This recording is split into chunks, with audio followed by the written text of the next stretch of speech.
প্রিয় দর্শক, আসসালামু আলাইকুম। শিক্ষা, কর্মদক্ষতা, বেকারত্ব এই তিনটি বিষয় কেবলমাত্র বাংলাদেশের জন্য নীতিগত জটিলতার বিষয় নয়, বরং তা এক গভীর সামাজিক বাস্তবতা যা তরুণদের ভবিষ্যৎ, দেশের অর্থনীতি এবং জাতির আত্মপরিচয়ের উপর প্রভাব ফেলে। আর এই তিনটি বিষয়কে ঘিরে রয়েছে অজস্র অভিমান, সম্ভাবনা এবং নীতিগত ব্যর্থতার গল্প, যা এই সময়ে এসে আমাদের মনে হয়েছে সময়োপযোগী একটি আলোচনার বিষয়। তাই আমরা এই বিষয়টি নিয়েই আজকের এই ভিডিওতে আলোচনা করব। শিক্ষা কেবল ডিগ্রি নয়, চাই জীবনের উপযোগিতা। আমাদের দেশে অনেক শিক্ষা প্রতিষ্ঠান রয়েছে যেগুলো এখনো পর্যন্ত পরীক্ষাভিত্তিক সফলতাকেই প্রধান বিবেচনায় রাখে, যার ফলে সৃজনশীলতা, সমালোচনামূলক চিন্তা এবং বাস্তব জ্ঞান উপকৃত হয়। 2. শিক্ষার উদ্দেশ্য যদি হয় চাকরি পাওয়া, তবে সেটি তরুণদের মাঝে নৈতিক, মানবিক এবং সামাজিক বোধ গঠনে ব্যর্থ হয়। একজন প্রকৃত শিক্ষিত ব্যক্তি সমাজের জন্য সম্পদ, কেবলমাত্র চাকরিজীবী রূপে নয়, নৈতিক, মানবিক সম্পন্ন মানুষ হওয়ার মাঝে। 3. নতুন পাঠ্যক্রম।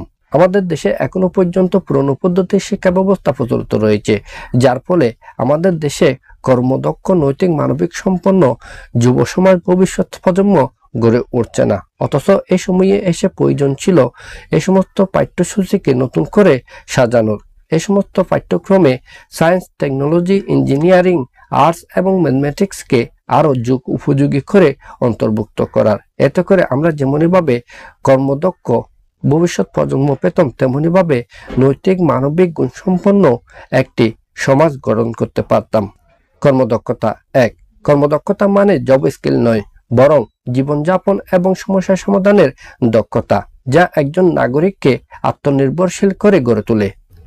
2. সরকারি প্রতিষ্ঠান। সে বিটেক কিছু কিছু সফলতা দেখালো, বেসরকারি পর্যায়ের স্কিল ডেভেলপমেন্টের সুযোগ অনেক উচ্চমূল্য এবং শহর কেন্দ্রিক। ফলে আমাদের তরুণ প্রজন্ম এই প্রতিষ্ঠানগুলোর সুযোগ সুবিধা নিতে পারছে না।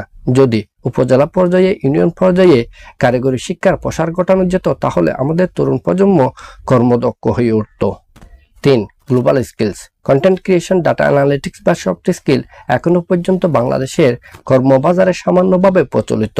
এর প্রসার ঘটাতে পারলেও আমরা আমাদের দেশ থেকে, সমাজ থেকে বেকারত্ব দূর করতে পারতাম। বেকারত্ব।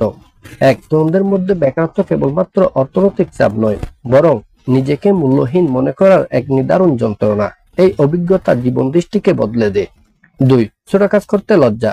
এমন মানসিকতা তরুণদের সামনে থাকা অনেক সুযোগকেও অগ্রাহ্য করতে বাধ্য করে। 3. জেনারেশন জেড এখন আত্মপ্রকাশ, স্বাধীনতা এবং অর্থনৈতিক আত্মনির্ভরতার দিকে ঝুঁকছে, কিন্তু সামাজিক কাঠামো এবং অপসংস্কৃতি তাদেরকে সংকুচিত করার জন্য চেষ্টা করছে। এখন কথা হচ্ছে, আমাদের করণীয় কি?